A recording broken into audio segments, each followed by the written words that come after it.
It's so good to be here. It's slightly intimidating because I was looking that way, and then I just stepped up this way and saw all of you out there. So it's always a little unnerving, just so you know. I love Afterdark, though. I really, really, really love Afterdark. I don't come a lot. I was just talking to Brian Lolick over there, and he said, "Oh, you're speaking tonight." I'm like, "Brian, I'm a father of 3 children. What else am I doing at BIola at 9 o'clock at night?" So yes, I'm speaking here. But I do wish it could be something that was a regular part of my life. So you guys are lucky. What I love about BIola, and what I love about BIola's Afterdark in particular is that this is like family time. This is like a gigantic dinner table where we can all sort of sit around and talk about things that we're up against. Things that are on our plates, dilemmas that we have. It's not necessarily that you're going to find these dilemmas outside of here, and I just deeply believe that. I think that there's some stuff that we're dealing with, and if you went to some other Christian university, even nearby, they might have something like we're experiencing, but it's going to be uniquely experienced here. So this is time well spent, in my opinion. And when I say all this stuff, I'm drawing off of 20 years of being around here. I was reflecting for this. It was this semester, 20 years ago, that I was a freshman in college. Dang, right? So do the math. I'm 38, right? 18, 38. It's incredible. 20 years ago, I started coming around here. Now, I was at another school at the time. My brother was going here. He transferred in as a junior. And so I was visiting him, and I was just like quickly sort of getting up to speed on this culture is unique.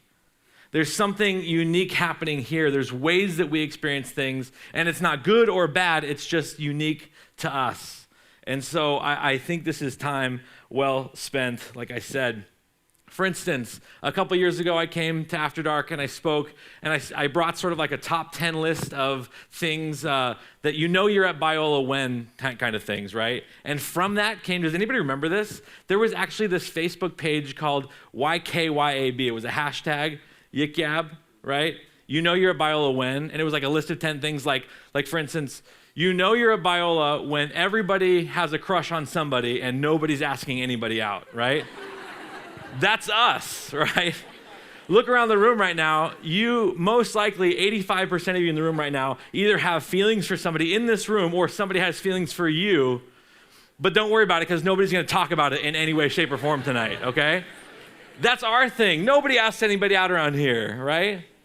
But there's stuff that BIola deals with. Like, for instance, yesterday, you all know Chick-fil-A, right, was here. Yeah? 5,000 sandwiches they gave out. 5,000 pounds. Guess who was here today? In-N-Out. Thank you, Nick. No, they weren't giving out free sandwiches, but the owner of In-N-Out was here today. The sole heir of In-N-Out was here on our campus today. How glad am I as a person who works here that she wasn't here on the day that Chick-fil-A was giving out 5,000 sandwiches? Maybe I could have parlayed that into something. But see, that's something that we're dealing with. Who's going to pray about the clash between Chick-fil-A and In-N-Out, right? It's our stuff. Tonight, though, I ultimately want to talk about balance. And the slide is right here. It's balance in life, but mostly in the way that we walk in our relationship with God. I want to talk about what does the balanced life look like? Balance, to drift, to row, or to sail. And I just want it on that screen, not that one. It's catching. It's to balance, and it means to drift, to sail, or to row. Which one of these things do we do? Now, kudos to my pastor, John Riley, who just 2 weeks ago gave me those images of a boat, of 3 kinds of boats, right? There's 3 ways to float. You either drift on a raft, you row in a boat, or you sail in a boat. And I called him, I said, hey, I'm putting together a talk. You said this, do I cite you? Who else do I cite for this? He said, well, actually, Bill Hybels, a guy named Rich Hansen did it. And he said, but you don't have to cite me. So here's me not citing my pastor, John Riley, from Whittier Area Community Church. He's the one that initially gave me these images. I'm indebted to these great communicators for this. Because when I heard him say it, the lights went off. I said, that's my Afterdark talk right there. I have to bring that. Because this dilemma of how do we find balance? Are we rowing a boat right here? Are we floating here? Or are we sailing here? Which one of those are we doing? And that's kind of what I want to talk about tonight. When I was at BIola, when I was a student here, I transferred here in my junior year, just like my brother. I was in a long-distance relationship. Anybody in a long-distance relationship right now? Yeah, it's super easy, right? Super easy. It's not stressful. There's nothing hard about a long-distance relationship at all. To this day, when I think back to my long-distance relationship, all these years later, she's happily married, I'm happily married, I still think to myself secretly that longing and that broken heart was somehow more dramatic than anybody else I've ever known in my life. Of course, it's not true, but that's secretly what I think. This was a big deal. This was pretty much everything, all-encompassing to me. And so I needed all the help I could get to sort of navigate this challenge that I had. And I don't really blame myself looking back now, but slowly over time, my relationship with God had gradually become like the kind of relationship we have with vending machines, right? I knew I needed to get this thing. I just had to have this thing. It was so hard managing this relationship with this person I wanted so desperately. By the way, if anybody go to chapel this morning, I loved the chapel this morning. I wish I would have heard that chapel 20 years ago. But I just so desperately felt like I needed this person, and I was just longing to be with her, and so I really had this sense that God was a vending machine. And so slowly my worship, my Bible study, my evangelism, my quiet time, just all these little aspects of what it's like to be a Christian at BIola, they slowly got turned into like the spare change in my car. And I found myself putting that change into God, the vending machine, hoping that what would come out was blessing for this thing I wanted real bad. And so for me, God had been downgraded from the God, the creator of the universe. He just became my vending machine. And again, I don't blame myself for this because I hadn't known anything else by that time. God was going to use this time, looking back, I know now, God was going to use this time to teach me how not to be. And because Christ had already settled my debts, it was okay. But it didn't feel like that at the time. And so I wanted blessing for the relationship. But here's also another little ancillary benefit that I found. Because I was such a godly person, because I was putting so much change into the vending machine, thinking I was building up such a return, people started to kind of respect me. I kind of enjoyed the attention I was getting for being such a super spiritual person. It was like the deep joy I was experiencing that, oh my goodness, people are kind of asking me for their advice. They kind of want me to pray for them. It seemed like people really respect me, and I loved that. Internally, I believed that my work had earned blessing, and externally, I was receiving adulation and respect. And it didn't take long. God and his grace, what grace was for me during this time was God saying, no, it didn't work out. And in God's good timing, he just said, Chad, I just don't want you to think I'm a vending machine, so I can't let this go on. And I don't want you to think about yourself that you're just a person who collects spare change. No, you're more than that. I'm more than that. Let's get out of this arrangement. And so looking back, there was so much grace in this, but it was so hard. So around that time, I was connected with a mentor in Res Life. I became, in the middle of this all, I became an RA. I lived in Emerson. Rest in peace. So it's hard. I walk by it, I see it, I'm just like, oh my goodness, what happened to my universe when I was in college? And this mentor of mine, I had two RDs at the time, and they were pumping Henry Nouwen, and they were pumping Thomas Merton, and they were pumping Brennan Manning, and they were talking about grace. And for the first time, I started to see, oh my goodness, I have been working so hard. I sensed that I was relaxing, and I realized that I had been working so hard, I had been in a blurry rowboat. On one screen, not two. I had been in a blurry rowboat. That middle one is a rowboat. If it's too blurry for you to see, trust me on that one. I had been working my butt off for God, just pumping against the tide, working so hard. And this talk of grace, it freed me up and invited me to do something else. It invited me to relax. It was as if God came up to me in the rowboat and said, hey, Chad, just so you know, this isn't the only way. And instead of doing the thing where I stay with him as a disciple, I was just like, oh my gosh, finally, yes, I'm working so hard, thank you. And instead of listening to him further, he said, it's not the only way. I said, fine. And I just pretty much quit. And I got off of my rowboat and I got onto a little dinghy, a little inner tube, and I started to drift. For me, there was nothing now to do in my faith. On one hand, there was everything to do. It was all up to me. And now I'm drifting on an inner tube because I can't imagine if there's anything to do. It's all God. What is there left for me to do? And so parts of this were good for me. There was a good exploration of like not working so hard. That was a good piece of my journey. But there were parts of my life that started to begin to get away from me. While all my hard work produced lots of pride, it also produced this thin layer of protection, as if there were these sort of paper guardrails on the road that wouldn't really protect me, but they were there, and it was kind of just like for show, but it at least did something.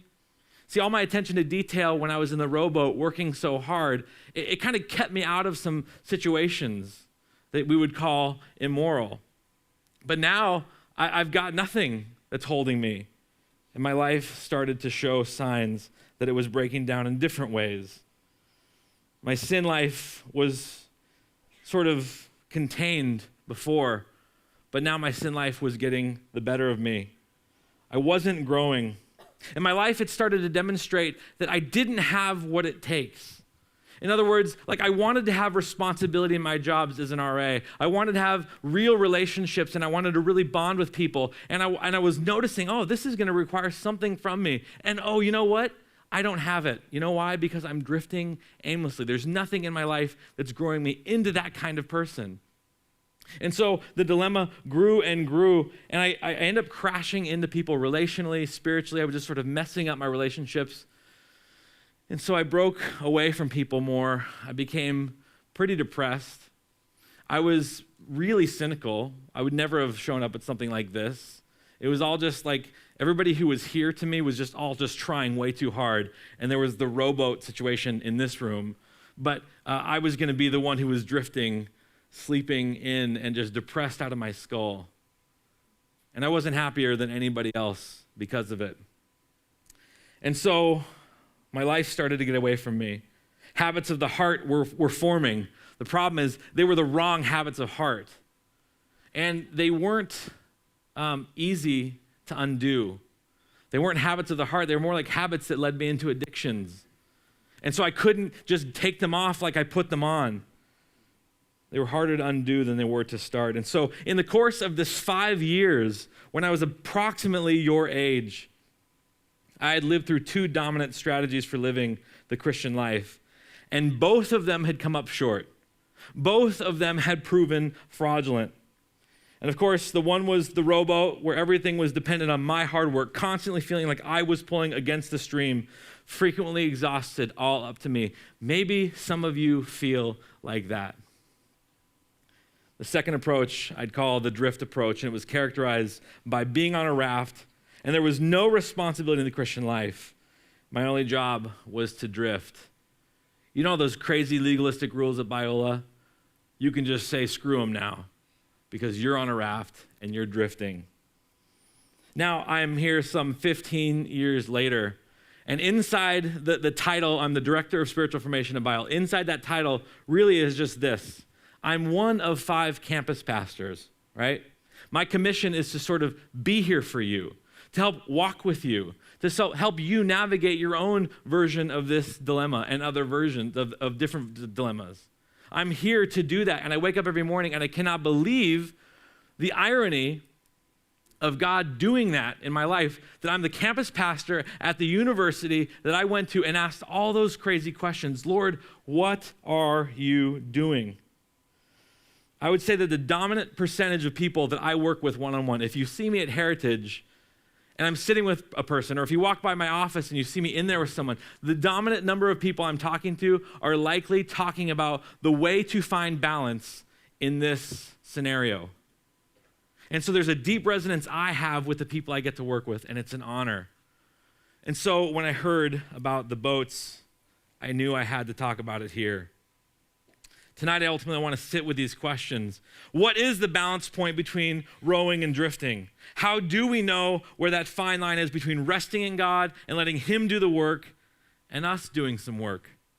Where is our responsibility? How does this go with grace? If Jesus paid it all, where is there space for me to be engaged here? We see clearly the distortion and the exhaustion in the legalistic way where we're just putting out behavior and we're not tied to him in union. We see that that is a fraud on one hand. We know that it has to be flowing from relationship with him, but how do we start and maintain that life? It still seems like there's got to be something for us to do, but what is it? And how do I not find myself over-identifying when I start to kind of get onto something? How do I not over-identify with that in a way where I go, look, I'm doing pretty awesome here. I'm doing pretty good because that's what I did, and that kicks me back over to the other side. We don't know how to do it, and we're seeking balance. I'm still seeking balance. And for those of you that I actually have the honor to get to talk with one-on-one, I sense that you're seeking balance too, and maybe you see yourself in one of these scenarios. So I want to just sort of open that up, and I want to take a look at Genesis. If you have your Bible tonight, open up to Genesis 2. We're not going to cover a lot of it here. I'm just going to sort of rely on your sort of general knowledge of Genesis 1 and 2, but I do want to absolutely make reference because I think there's some interesting things going along that are definitely going to speak to this life of balance. Where is God? Where am I in this process? So first couple things, and if you're in my class or have been in my class, forgive me. You've heard this before, but I want to draw some comparison here. I want to draw some things out of this that are going to be important. So Genesis was written by Moses. Genesis was written by Moses Hooper. No. Genesis was written by the other one. Way less cool, really, other Moses.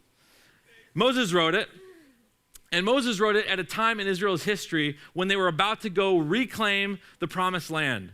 Okay, so this is important for us to know because basically when Adam and Eve ate the fruit, something in creation broke. And God was saying, through Israel, I am going to put back together the thing that broke. Through this group of people, my chosen people, I'm going to accomplish the repair of my creation through these people right here. Awesome. A little bit of pressure, right? Well, here's the additional difficulty.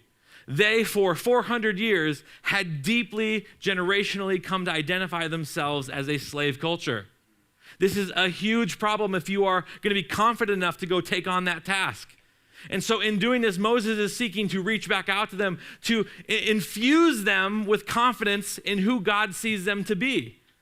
And so he says, you're going to go repair this. You have to sort of get that slave culture off of you and understand who you are. You have been set apart by God, the creator of all of this. You know, we make such a big deal about us believing in God. I say we should make a big deal about the fact that God actually believes in us. And so he's just instilling this pride and this dignity back into Israel, and he's writing these words. And so in Genesis 1, we see that there is a created order. He makes beasts of the earth, and then he makes man in his own image and likeness. In the image of God, he created him. Male and female, he created them. We know this part well. Genesis 1 sort of wraps up the 7 days and what was accomplished in that time period. And then Genesis 2 circles back around once we sort of get the 7-day period. Genesis 2 now comes back and zeroes in on the experience of God creating man, the dynamics of what was going on there. And so in Genesis 2:7, the Lord God formed the man of dust from the ground, and he breathed into his nostrils the breath of life. And the man became a living creature. Okay, so just picture this for a moment. God is fashioning all of creation, and then he reaches down and he picks up the dust from the ground and he fashions a man. And so conceivably there's this body God is holding, and then it says, he breathed his own breath into this body, and that was the trigger moment that this thing came alive. Now, did you catch that? Did you catch the dignity in that? That whatever this thing is that he just made, it bears the very breath of God. This thing is so connected to God that its own breath comes from the Creator God. Whatever it is going to do, it's going to have a bright future. Do not downplay what this thing, whatever it is going to do, is going to do. And so, moving ahead to Genesis 2, did he create other things that way? Did he do anything else like that? Well, let's see. Now, in Genesis 2:19, now out of the ground, the Lord God had formed every beast in the field and every bird in the heavens. So here we have again God going down and forming something. Now let's see if he breathed the breath of life into these animals. And he brought them to the man to see what he would call them. You see, he formed them out of the dust, but he did not breathe into these things. And in fact, he then brings them to man to see what he will call them. And whatever the man called them, every living creature, that was its name. You see, it's not so much that he even just breathed into him. Now he is giving him a role in his creation. Man has a place in creation. Man has a role and a job, and it's not a small thing. You see, Adam would have seen things get created. And he would have had a sense about himself that he was set apart, that he was unique, that he was special. Because in him, God had put his breath. God breathing into his lungs. He would have known that he was set apart. God's breath in his lungs. Think about it. It would have been like this walking around sacrament, the sacrament of breathing God. Everybody, do you think that you rely on God? Well, let's take 2 minutes and not breathe for a moment. Let's take right now the sacrament of breathing. Let's pay attention to God in our lungs. Everybody just take a breath through your nose. Now blow out. Now let's just do another one. Take God in to your lungs to the point where you feel that satisfaction of your lungs just stretching just a little bit to where you feel like, I've got a full breath. And pray that breath. That is God.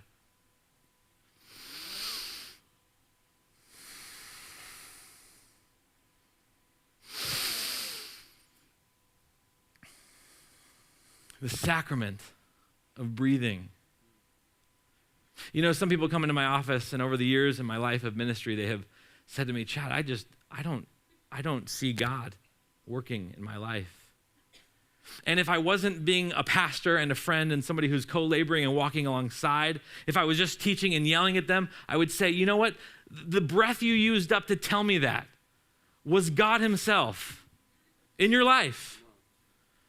But of course, that person doesn't require that tone.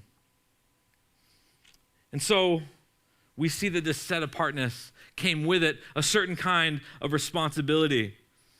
And so to those of us who are drifting aimlessly, uniquely here at BIola, the ones, and let me just be honest here, the ones who see all the rules and see all the people following the rules and just go, yeah, not so much for me. And so there's this private sort of like pride, and I'm set apart in my and I'm drifting here. Everybody else is in lockstep, and they're like, they're just clones. But I'm set apart, and I'm not following the rules. Yeah, I did that. I didn't grow either. That just was a complete train wreck for me. And for those of you on the other side who are working so hard, you don't see that it's God. You're fooled into thinking that it's you. To name the animals was no small job.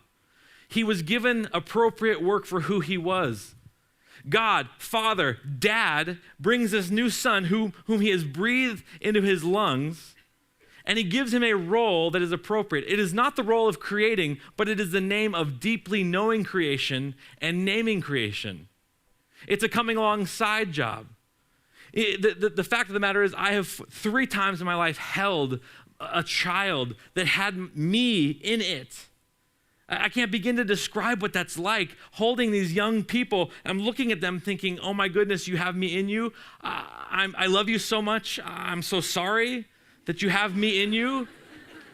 We're going to do our best. I don't know the consolation prizes here, but I love you. And we're going to try together. In our backyard, to try to illustrate Genesis 2 for my kids, I've taken my kids out to my backyard. My backyard is 1/6 of this room. It's huge. Just kidding. And I sat my son, who likes to be by my side, and I said, hey, Grant, you see all this backyard, this vast backyard? Whose is it? And he says, it's yours. I said, you're right.